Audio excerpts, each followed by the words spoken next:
अवधूत चिंतन श्री गुरुदेव दत्त. श्रीमद गुरुचरित्र अध्याय 44. विणकराला उपदेश. विमर्शन राजाची कथा. श्री गणेशाय नमः. सिद्ध नामधारकाला म्हणाला, गाणगापुरातील एक विणकर श्री गुरूंचे दिवसातून 3 वेळा दर्शन घ्यायचा, मठांगण झाडायचा आणि आपल्या कामाला जायचा. महाशिवरात्रीच्या निमित्ताने एकदा गाणगापुरातील बरीचशी मंडळी मल्लिकार्जुनाच्या दर्शनासाठी श्रीशैल यात्रेस निघाली. त्यात विणकराचे माता पिता बंधू आणि आप्तही होते. त्याला त्यांनी बरोबरच आणण्याचा खूप आग्रह केला. तेव्हा गुरुदेव हेच माझे मल्लिकार्जुन, गुरुभवन हेच श्रीशैल्य आणि गुरुसेवा हीच तीर्थयात्रा. त्याने असं सांगून त्यांच्याबरोबर जाण्यास नकार दिला. ते लोकांना रुचले नाही. ते यात्रेस निघून गेले. श्री गुरु महाशिवरात्रीच्या दिवशी दुसऱ्या प्रहरी संगमावर गेले होते. विणकराचा उपवास होता. संगमावर स्नान करून त्याने श्री गुरूंचे दर्शन घेतले. ते म्हणाले, तू यात्रेला का गेला नाहीस? श्रीशैल पर्वत फार मनोहर आहे. विणकर म्हणाला, स्वामी, तुमच्या चरणी सर्व तीर्थे आहेत. मला त्यांच्या दर्शनाने श्रीशैल यात्रेचे पुण्य मिळते. श्री गुरूंना ते ऐकून परम संतोष वाटला. ते त्याला म्हणाले, तू माझ्या पादुका दृढ धरून बैस, डोळे मिटून घे, तुला मी शैल्य पर्वताचे दर्शन घडवितो. तसे त्याने करताच श्री गुरूंनी त्याला मनोवेगाने पर्वतावर नेले.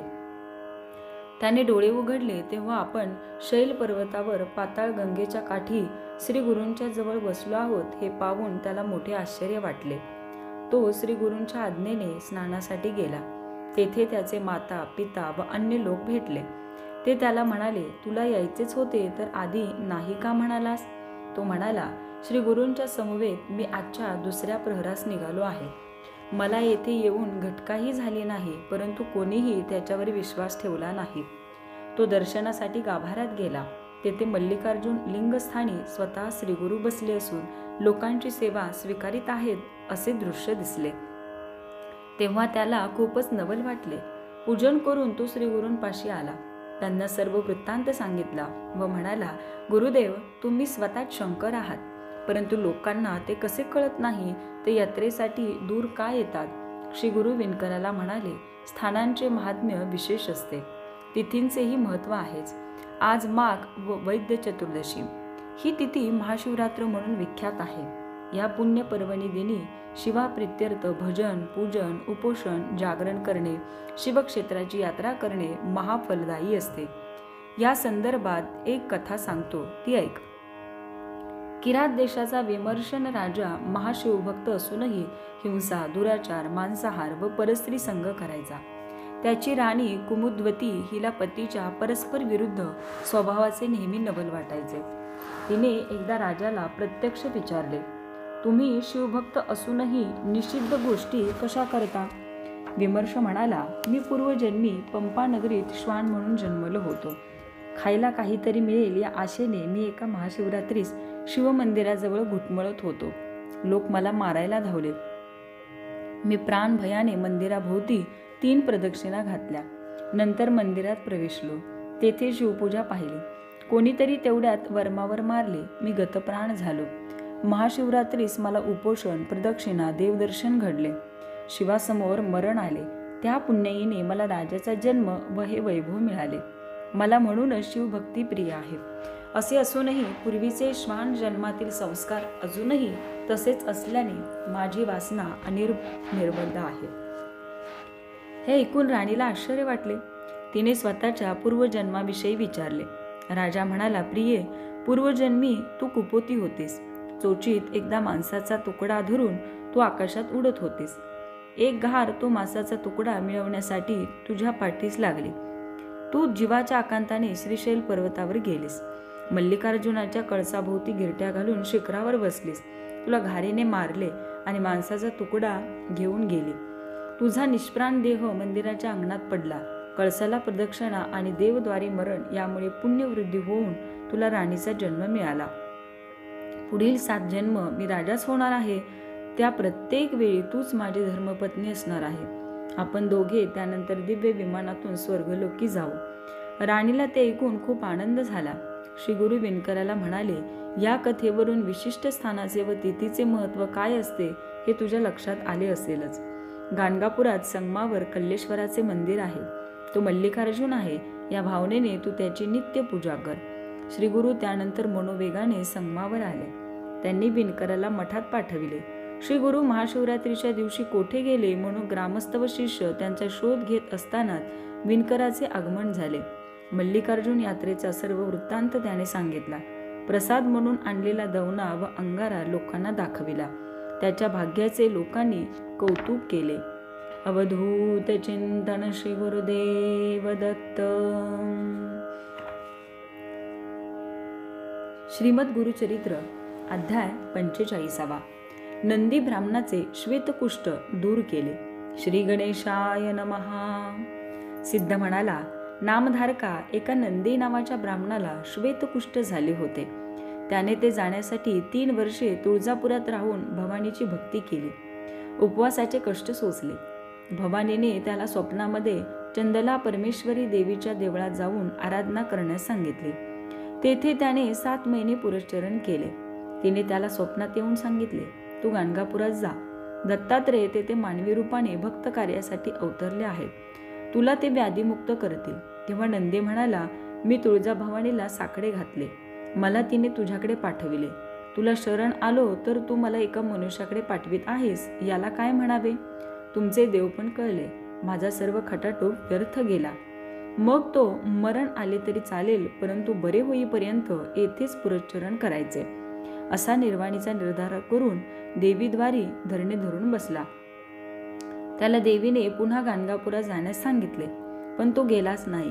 देवीने तेव्हा पुजाऱ्यांच्या स्वप्नात जाऊन नंदी विप्राला तेथून घालून देण्यास सांगितले. तिच्या आज्ञेने पुजाऱ्यांनी नंदीला येण्यास अडविले. नंदी ब्राह्मणाचा नाईलाज झाला. त्याने उद्यापन केले आणि देवीचा निरोप घेऊन गाणगापुरास आला. लोकांनी त्याला मठाबाहेरच थांबवले. श्रीगुरु संगमावरून आल्यावर त्यांच्या आज्ञेने त्याला बोलावून घेतले. श्रीगुरु त्याला पाहताच म्हणाले, काय रे, जे देवीला जमले नाही ते मनुष्य काय करणार. असा संशय धरूनच येथे आला आहेस ना. नंदीला ते ऐकताच श्री गुरूंच्या अंतःसाक्षित्वाची खून पटली. त्याने पश्चातापाने श्री गुरूंचे पाय धरले व म्हणाला, स्वामी, या व्याधीने मी मातापित्यांची, पत्नीची, समाजाची उपेक्षा सहन केली. माझे गाराणे देवीनेही ऐकले नाही. मी निराशेने इथे आलो आहे. मला आता देहाचीही चाड नाही. तुम्ही मला व्याधीमुक्त करू शकत नसाल तर सांगा. माझी सहनशक्ती संपली आहे. मी आता प्राणत्यागच करणार.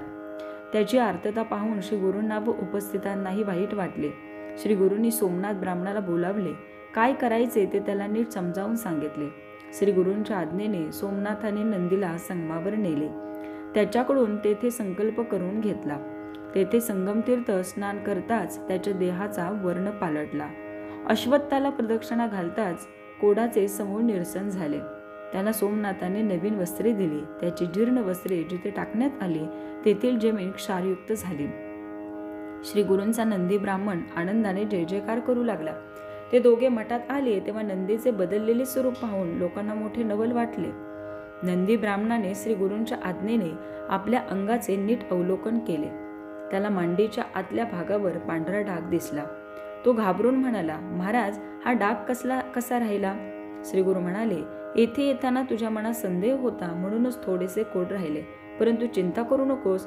माझ्या स्तुतीपर तू कवित्व कर, म्हणजे हा डागही जाईल. नंदी ब्राह्मणाने हात जोडले आणि म्हणाले, गुरुदेव, मला लिहिता वाचता येत नाही. तुमची स्तुती मी कशी करू. तेव्हा गुरूंनी थोडीशी विभूती त्याच्या जिभेवर ठेवली तर काय नवल, त्याच्या ठायी ज्ञानोदय झाला. त्याला दिव्य प्रतिभा शक्ती प्राप्त झाली. तो मुक्त कंठाने श्री गुरूंची स्तुती करू लागला. त्याच्या मुखातून प्रकट होणारे शब्द वैभव पाहून सर्वांना आश्चर्याचा धक्का बसला. नंदीने त्या कवनामध्ये श्री गुरूंचे महात्म्य, त्यांच्या सेवा भक्तीचे पुण्यफल व त्यांच्या कृपेने कसा उद्धार होतो हे स्पष्ट केले. ते कवन ऐकून सर्वजण आनंदाने डोलू लागले. श्री गुरूंना एवढे समाधान वाटले की त्यांनी नंदी ब्राह्मणाला कवीश्वरी ही पदवी बहाल केली. हे कवित्व केल्याने त्याच्या मांडीवरचे राहिलेले कुष्ठही नाहीसे झाले. मग तो गाणगापुरास राहूनच श्री गुरूंची सेवा करू लागला. अवधूत चिंतन श्री गुरुदेव दत्त. श्रीमद गुरुचरित्र अध्याय 46. कल्लेश्वराचा भक्त नरहरी. श्री गणेशाय नमः. नामधारक सिद्धाला म्हणाला, महाराज, नंदी ब्राह्मणाचे गुरु भक्तीपर कवन सर्वश्रुत आहे. आणखी एक त्याच्यासारखाच कवी श्री गुरूंचा शिष्य झाला असे मी ऐकले आहे. ती कथा सांगाल काय? सिद्ध म्हणाला, गावोगावी श्री गुरु नृसिंह सरस्वती स्वामी महाराजांचे अनंत भक्त होते. एके दिवशी हिप्परगी गावातील एका भक्ताने त्यांना आपल्या घरी नेले. त्यांची पूजा केली. त्यांच्या आगमनाप्रित्यर्थ मोठा समारंभ केला. त्यांचे गावातील मंडळीने दर्शन घेतले. त्या गावात कल्लेश्वराचे मंदिर होते. त्या गावात नरहरी नावाचा एक ब्राह्मण गृहस्थ राहत असे. तो शिवभक्त होता. तो उत्तम कवित्व करायचा. नित्य कल्लेश्वराची पूजा करायचा. शिवस्तुतीवर नित्य 5 कवने करायचा. तो कल्लेश्वरा वाचून अन्य कोणालाही मानत नसे. हिप्परगीत श्रीगुरु आले तेव्हा लोक नरहरीला म्हणाले, तू स्वामींचे दर्शन घे. ते ईश्वरी अवतारच आहेत. तुझे कवित्व प्रख्यात आहे. काव्याची त्यांनाही आवड आहे. तू त्यांच्या स्तुतीपर एखादी काव्यरचना करून त्यांना ऐकव. नरहरी म्हणाला, शिवस्तुती करण्यासाठीच माझी प्रतिभा आहे. मी मनुष्याची स्तुती करणार नाही. ते ऐकून लोक नाराज झाले. नरहरी त्या दिवशी कल्लेश्वराची पूजा करीत असताना त्याला सहजच निद्रा आली. आपण आता पूजन करीत आहोत, नंतर शिवस्तवन करायचे आहे हे भान असूनही तो झोपी गेला. त्याला तेवढ्यात एक स्वप्न पडले. त्यात कल्लेश्वराच्या लिंगस्थानी श्रीगुरु बसलेले असून त्यांची आपण पूजा करीत आहोत असे दृश्य दिसले.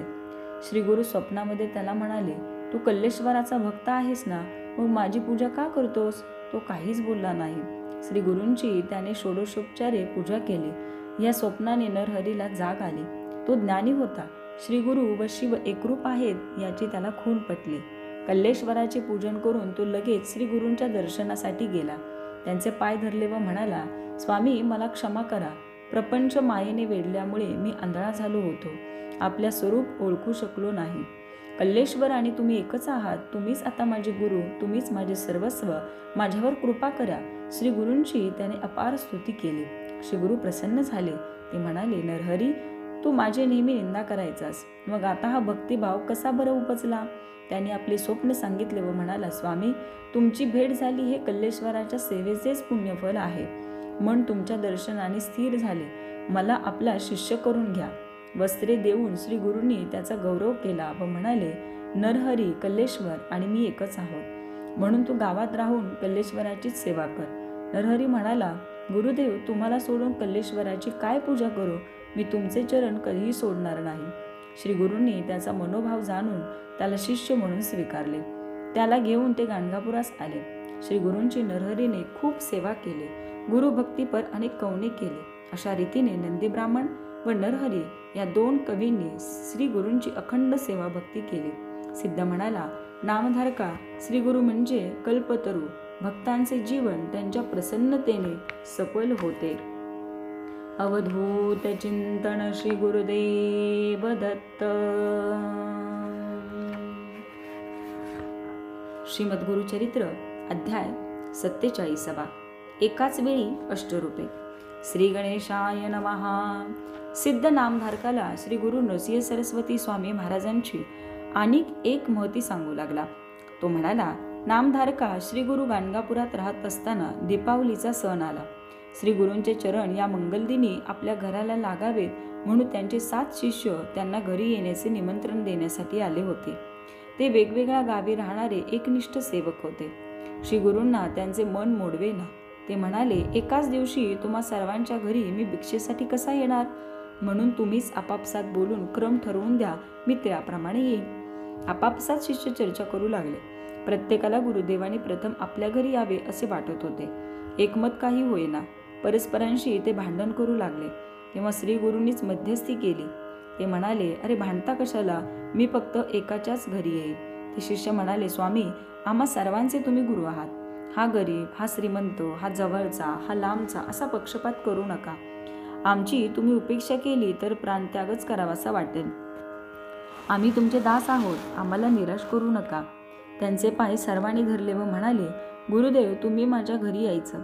श्री गुरूंनी स्वतःशीच काही विचार केला व म्हणाले, ठीक आहे, मी तुम्हा सर्वांच्या घरी येईन. आता चिंता करू नका. शिष्य म्हणाले, तुम्ही सर्वांच्या घरी येईन म्हणता, परंतु हे कसे मानावे? श्री गुरूंनी त्यांचे अज्ञान पाहून एक युक्ती केली. त्या प्रत्येकाला एकांतात नेले व म्हणाले, मी फक्त तुझ्याच घरी येईन. याची वाच्यता न करता शांतपणे घरी जा.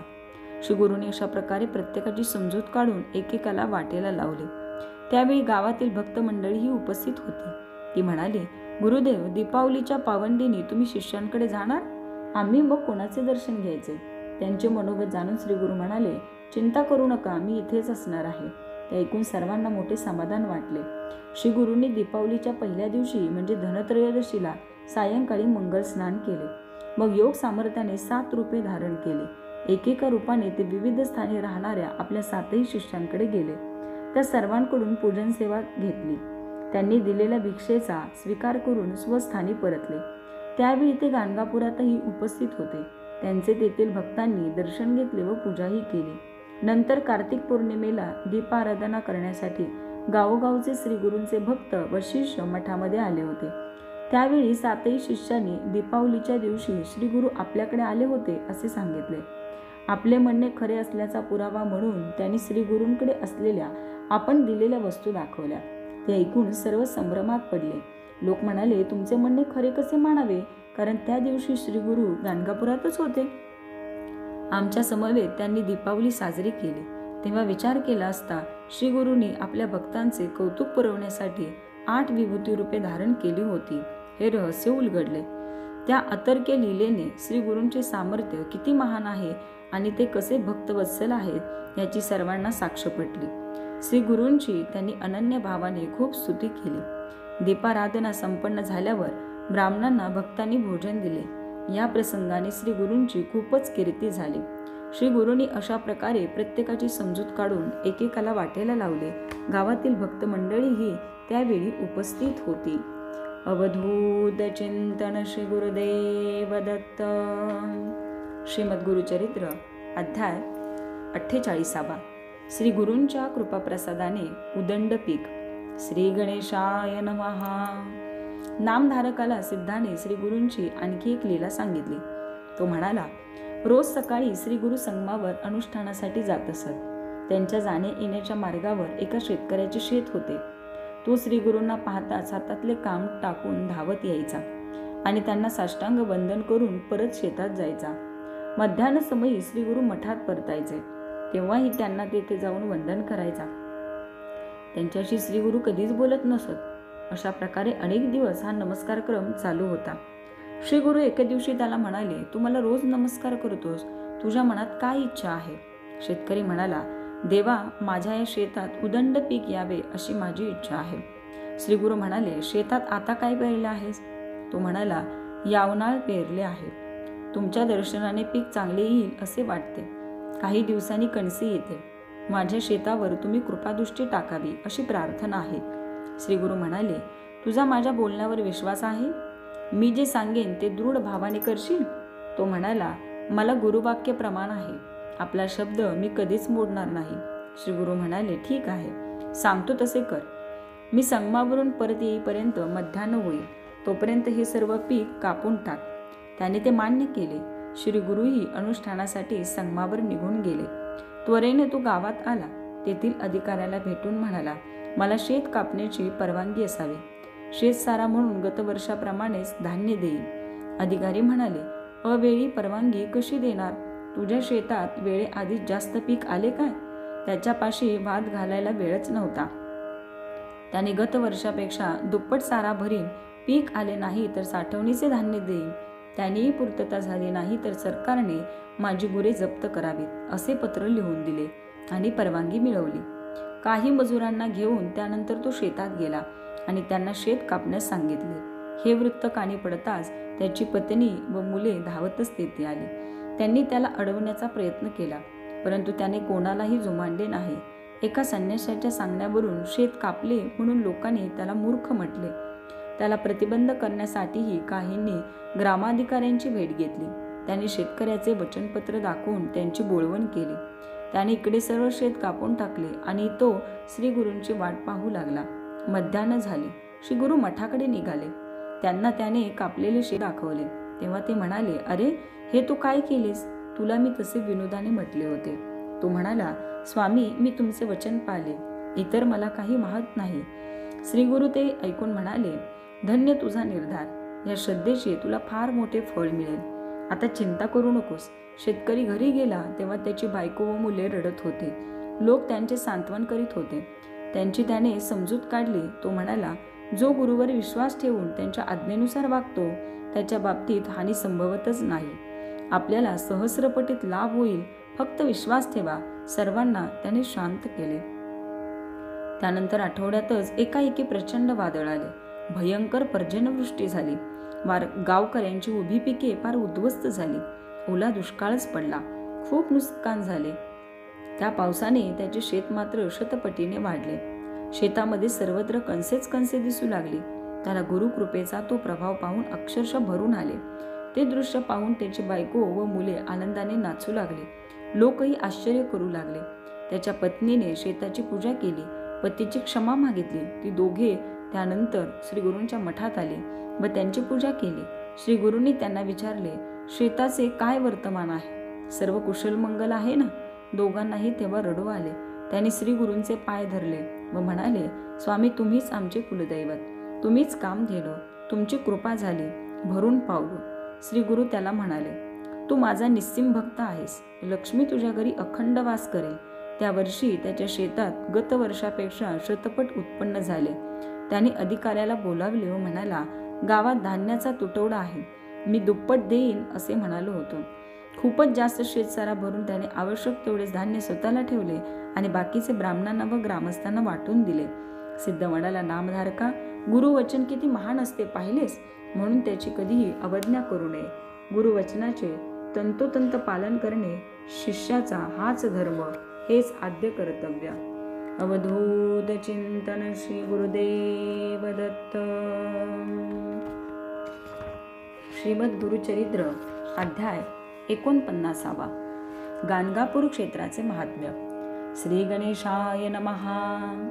नामधारकाने सिद्धाला विचारले, हे मुने, गाणगापूर क्षेत्राचे महात्म्य काय आहे? सिद्ध म्हणाला, दीपावलीमध्ये एकदा अश्विन वद्य चतुर्दशी श्री गुरु आपल्या शिष्यांना घेऊन अमरजा संगमावर गेले. तेथे सर्वांनी स्नान केले. श्री गुरु म्हणाले, जालंधर दैत्याने पूर्वी देवांशी युद्ध करून इंद्राचे राज्य बळकावले. इंद्र शंकराला शरण गेला. तो म्हणाला, महादेवा, जालंधर व त्याच्या दैत्य सेनेने देवांची खूपच हानी केली आहे. त्यांना आम्ही मारले तर त्यांच्या प्रत्येक रक्तबिंदूतून दैत्य उत्पन्न होतात. त्यामुळे दैत्यांचा समूळ नाश करणे आम्हाला शक्य होत नाही. शंकर ते ऐकून भयंकर रौद्ररूप धारण करून दैत्य नाशास उद्युक्त झाले. देवांचा वध झाल्यास त्यांना पुन्हा जिवंत करता यावे म्हणून त्याने इंद्राकडे अमृत मंत्राने भारलेला एक जलकुंभ दिला. शंकराने सूरगणांसह स्वारी करून जालंधराला पराभूत केले. इंद्राने त्या युद्धप्रसंगी मंत्रोक्त जल शिंपडून देवांना जिवंत केले. त्याच्या हातून त्यावेळी थोडेसे जल पृथ्वीवर पडले. ते प्रवाहित होऊन नदी उत्पन्न झाली. तीच संजीवनी नदी पुढे अमरजा म्हणून विख्यात झाली. भीमा अमरजा संगम अत्यंत पवित्र आहे. तेथे 8 तीर्थे आहेत. तेथे स्नान केल्याने प्रयाग संगमात स्नान केल्याचे पुण्य लाभते. पर्व काळात स्नान केल्याने अनंतपट पुण्य लाभते. तेथे नित्य स्नान केल्याने सर्व पीडा, व्याधी व दोष निवारण होऊन आयुरारोग्य आणि वैभव लाभते. अश्वत्थ वृक्षासमोर नदीतीरी मनोहर तीर्थ आहे. येथील अश्वत्थ हा कल्पवृक्षच आहे. तेथे आम्ही नित्य अनुष्ठान करतो. अश्वत्थाला मनोहर तीर्थात स्नान करून पाणी घालावे, वंदन करून प्रदक्षिणा घालावी. भाविकांचे मनोरथ या सेवेने पूर्ण होतात. येथील संगमेश्वराचे दर्शन घ्यावे. 3 वेळा असे केल्याने संतती व संपत्ती प्राप्त होते. संगमेश्वरापुढे अर्ध्या कोसावर नागेशी गावी वाराणसी तीर्थ आहे. शंकराने येथील एका भारद्वाज गोत्री ब्राह्मणाला समीपता मुक्ती दिली होती. तो वेड्यासारखा होईल अशी व्यवस्था कर, ही विनंती केली. शंकराने ते मान्य करून तेथेच मनकर्णिका कुंड उत्पन्न केले. त्यातून विश्वेश्वर लिंग प्रकटले. भीमा अमरजा संगमावर अशा प्रकारे काशीप्रमाणेच मंदिर व कुंडाची उत्पत्ती झाली. आपल्या शिष्यांना श्री गुरूंनी वाराणसी तीर्थावर नेले. सर्वजण तेथे स्नान करून पाप विनाशी तीर्थावर आले. श्री गुरूंची त्या ठिकाणी रत्नाई नावाची बहीण आली होती. तिला श्वेत कुष्ठ झाले होते. तिला श्री गुरूंनी पाप विनाशी तीर्थात स्नान करावयास सांगितले. तिची पातके त्यामुळे नष्ट होऊन 3 दिवसांनी ती पूर्णतः व्याधीमुक्त झाली. मग ती तेथे झोपडी बांधून राहिली. सिद्ध नामधारकास म्हणाला, मी स्वतः तो चमत्कार पाहिला आहे. श्री गुरुंनी त्यानंतर आपल्या शिष्यांना नदी तीरावरील कोटी तीर्थ, रुद्रपाद तीर्थ, चक्र तीर्थ, मन्मथ दहन तीर्थ यांचे दर्शन घडवून त्यांचे महात्म्य सांगितले. कल्लेश्वर देवस्थानाबद्दल ते म्हणाले, गोकर्ण महाबळेश्वरा इतकेच हे शिवस्थान पवित्र आहे. मन्मथ दहन तीर्थात स्नान करून कल्लेश्वराचे पूजन केल्याने संतती आणि संपत्ती लाभते. आषाढ व श्रावणात कल्लेश्वराला अभिषेक केल्याने व कार्तिकात दीप लावल्याने अनंत पट पुण्य लाभ होतो. श्री गुरूंच्या मुखातून अष्टतीर्थांचे महात्म्य ऐकून सर्व शिष्य कृतकृत्य झाले. ते म्हणाले, गुरुदेव, तुम्ही आम्हाला पावन केले. एवढी श्रेष्ठ तीर्थे जवळच असताना आम्ही उगाचच अन्यत्र जात होतो. शिष्यांनी मठामध्ये मोठी समाराधना घातली. असे आहे गाणगापूर क्षेत्राचे महात्म्य. श्री गुरूंनी म्हणूनच तेथे वास्तव्य केले. अवधूत चिंतन श्री गुरुदेव दत्त. श्री गुरुचरित्र अध्याय 50. यवन राजाच्या व्याधीचे निवारण. श्री गणेशाय नमः. सिद्ध नामधारकास म्हणाला, वत्सा, एका परीटा श्रीपाद श्री वल्लभांनी तू पुढील जन्मात राजा होशील असे वरदान दिले होते. ती कथा तुला माहीतच आहे. पुढे तो परीट यवन धर्मात जन्मून बेदरचा राजा झाला. राज ऐश्वर्याचा उपभोग घेत असताना पूर्व संस्कारांना अनुसरून तो ब्राह्मणांचा, हिंदूंच्या देवदेवतांचा आदर करायचा. यवन धर्मगुरूंनी त्याच्या मनात हिंदूविषयी द्वेष निर्माण करण्याचा खूप प्रयत्न केला, परंतु त्याने कोणालाही जुमानले नाही. या राजाच्या मांडीवर पुढे गळू झाले. ते उपचारांनाही बरे होईना. ज्ञानी ब्राह्मणांना त्याने उपाय विचारला. त्यांच्या सूचनेनुसार मग तो वेषांतर करून एकटाच पापविनाशी तीर्थास गेला. त्या तीर्थात भक्तिपूर्वक स्नान केले. एक संन्यासी तेथे भेटला. राजाने त्याला गळू दाखवून उपाय विचारला. संन्यासी म्हणाला, एखाद्या सत्पुरुषाचे तू दर्शन घे. तुला त्यांच्या कृपेने बरे वाटेल. मी तुला एक कथा सांगतो, म्हणजे तुझी खात्री पटेल. अवंती नगरीतील एक आचारभ्रष्ट ब्राह्मण नेहमी पिंगला नामक वेश्येकडे जात असे. ऋषभ नावाचा एक महायोगी भिक्षेसाठी त्या वेश्येच्या घरी आला असता ब्राह्मणाने व वेश्येने त्याची मनपूर्वक सेवा केली. वृषभ त्या दोघांना आशीर्वाद देऊन निघून गेला. या पुण्याईने तो ब्राह्मण वज्रबाहू राजाच्या सुमती नामक पत्नीच्या पोटी जन्मला. तिच्या सवतीने ती गरोदर असताना मत्सरग्रस्त होऊन तिच्यावर विष प्रयोग केला. त्यामुळे तिच्या सर्वांगावर भयंकर फोड उठले. तिची त्यातच प्रसूती झाली. विषामुळे बालकाच्या अंगावरही भयंकर फोड उठले होते. राजाने खूप उपचार केले. त्यांचे हाल शेवटी पाहावेनासे झाले. तेव्हा राजाने त्या दोघांना घोर अरण्यात सोडून दिले. राणी आक्रोश करीत पुढे निघाली. गुराख्यांना तिची अवस्था पाहून दया आली. त्यांच्या सांगण्यावरून ती पद्माकर नामक वैश्य राजाच्या नगरास नेली. आपल्या दुर्दैवाची राजाला भेटून कहाणी ऐकवली.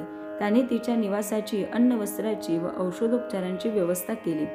राजपुत्राचे काही दिवसांनी निधन झाले. सुमती दुःखवेगाने आक्रोश करू लागले.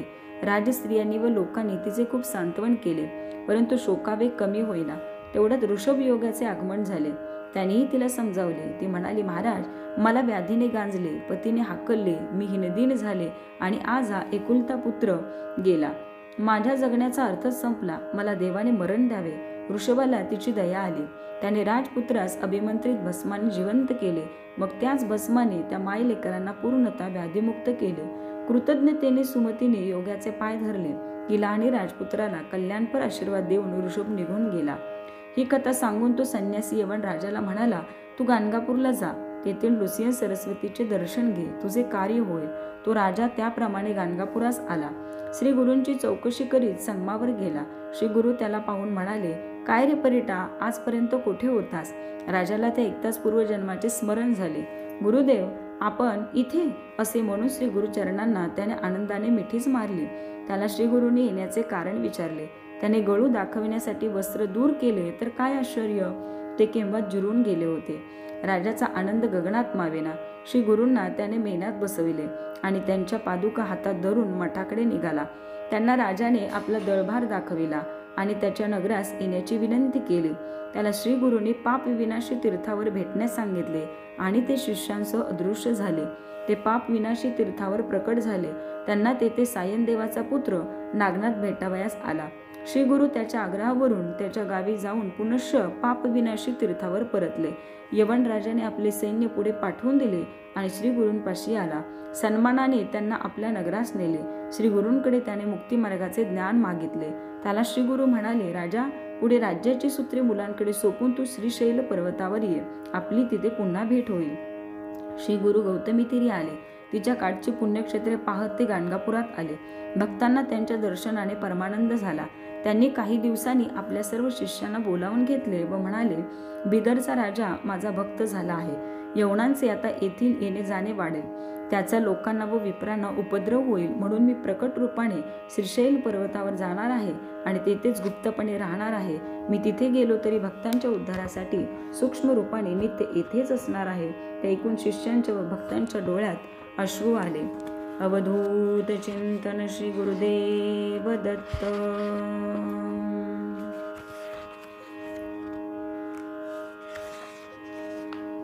अध्याय 51. श्रीशैल येथे श्री गुरूंचे प्रस्थान. श्री गणेशाय नमः. सिद्ध म्हणाला, नामधारका, आपल्या शिष्यांना व भक्तांना श्री गुरु नृसिंह सरस्वतींनी ते श्रीशैल पर्वतावर गुप्तपणे राहणार असल्याचे सांगितले. नंतर सर्व तयारी करून ते 4 शिष्यांसमवेत श्रीशैलकडे जाण्यास निघाले. लोकांना त्यांना निरोप देताना फार दुःख झाले होते. ते आर्ततेने म्हणत होते, स्वामी, तुम्ही आमचे मायबाप आहात. तुम्हीच तारणहार. तुम्ही गेल्यावर आम्ही कोणाच्या आश्रयात जावे? त्यांचे श्री गुरूंनी सांत्वन केले. ते म्हणाले, कोठेही जाण्याची तुम्हाला गरज नाही.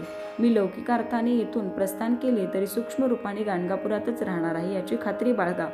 माझे सद्भक्तांना दर्शन होईल. माझी येथील नित्यकर्मेही चालूच राहणार आहेत. मी सकाळी कृष्णा नदी स्नान करेन. पंच नदी संगमावरील औदुंबर वृक्षाखाली अनुष्ठान करेन. मध्याने भीमा अमरजा संगमावर स्नान करेन.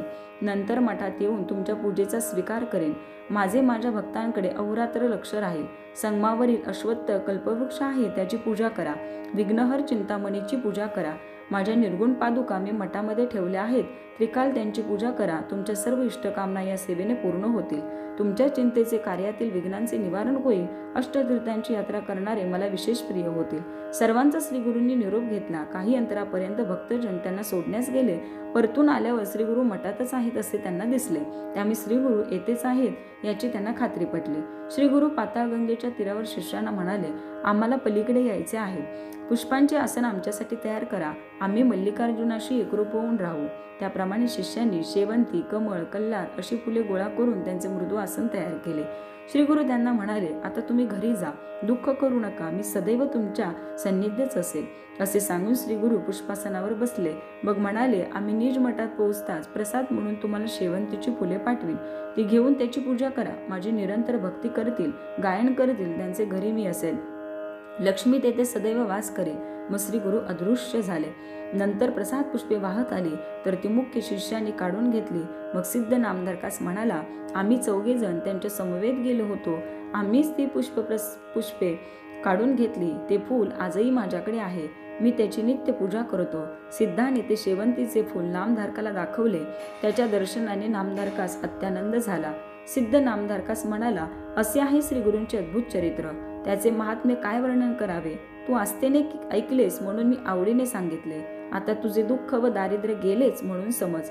तुझे श्री गुरूंच्या कृपाप्रसादाने सर्व मंगल होईल. तुझे पुत्र पौत्र लक्ष्मीवंत होतील, सुखात नांदतील. श्री गुरूंची जे भक्ती करतात त्यांना 4 पुरुषार्थ साध्य होतात. नामधारकास सिद्धाच्या आशीर्वादाने परम संतोष वाटला. त्याचे कल्याण झाले. अवधूत चिंतन श्री गुरुदेव दत्त.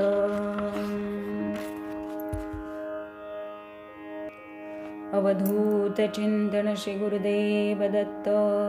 श्रीमद गुरुचरित्र अध्याय 52. प्रसाद पुष्पांची प्राप्ती. श्री गणेशाय नमः. सिद्ध म्हणाला, नामधारका, आपल्या शिष्यांना व भक्तांना श्री गुरु नृसिंह सरस्वतींनी ते श्रीशैल पर्वतावर गुप्तपणे राहणार असल्याचे सांगितले. मग सर्व तयारी करून ते 4 शिष्यांसमवेत श्रीशैलकडे जाण्यास निघाले. लोकांना त्यांना निरोप देताना फार दुःख झाले होते. ते आर्ततेने म्हणत होते, स्वामी, तुम्ही आमचे मायबाप आहात. तुम्हीच तारणहार. तुम्ही गेल्यावर आम्ही कोणाच्या आश्रयात जावे?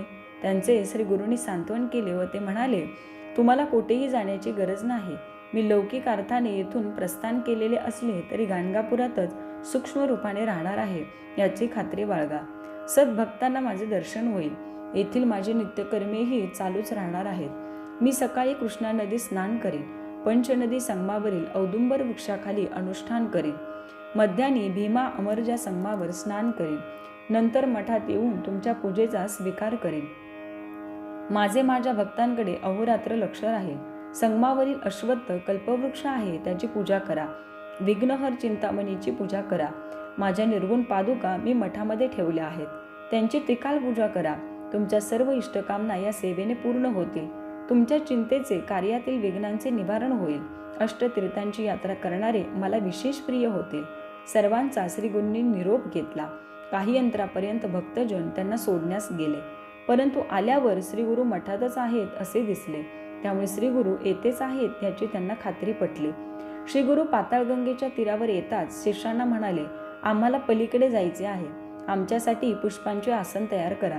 मल्लिकार्जुनाशी आम्ही एकरूप होऊन राहू.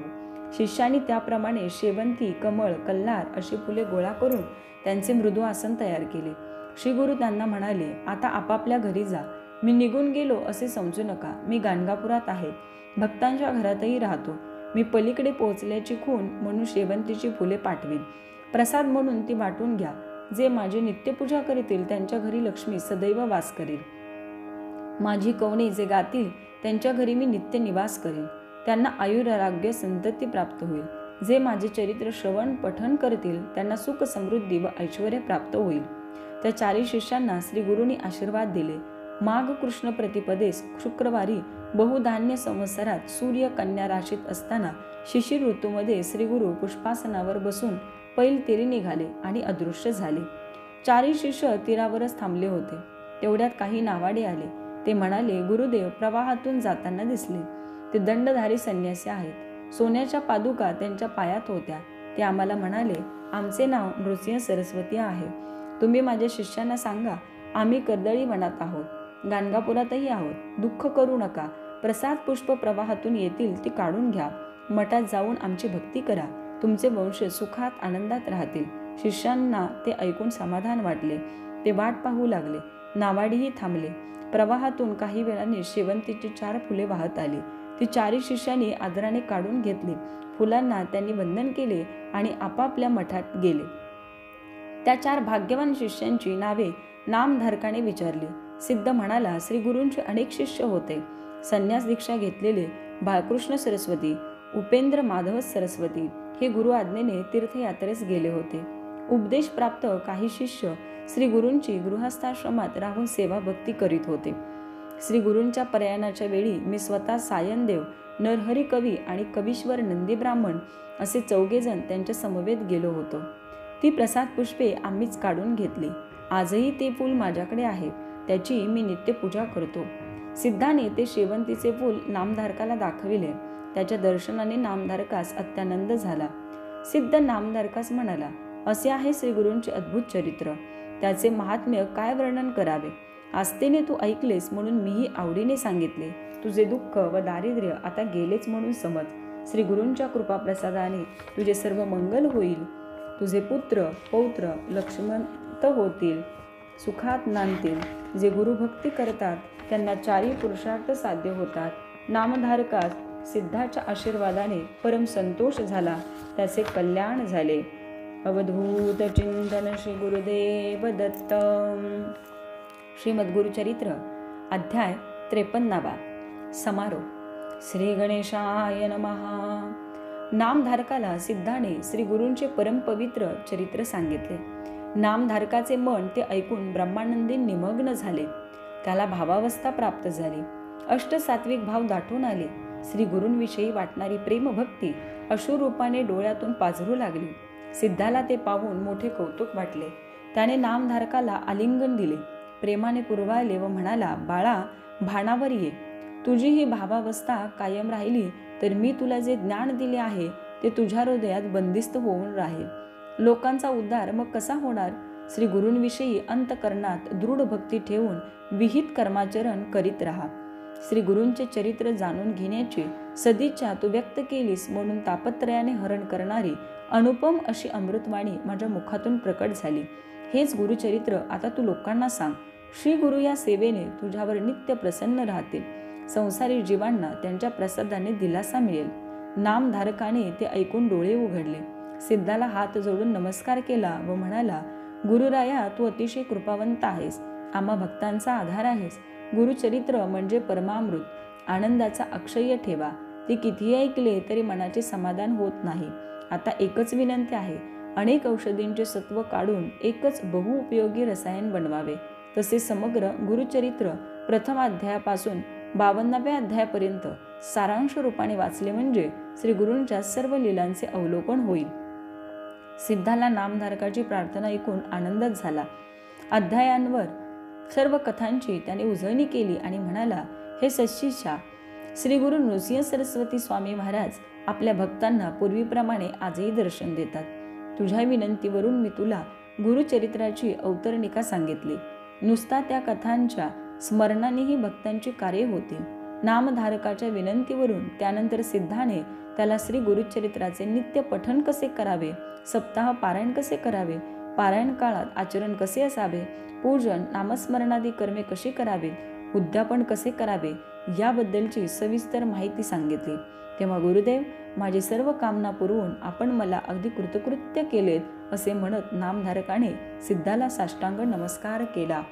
अवधूत चिंतन श्री गुरुदेव दत्त. श्रीमद् गुरुचरित्र समाप्त.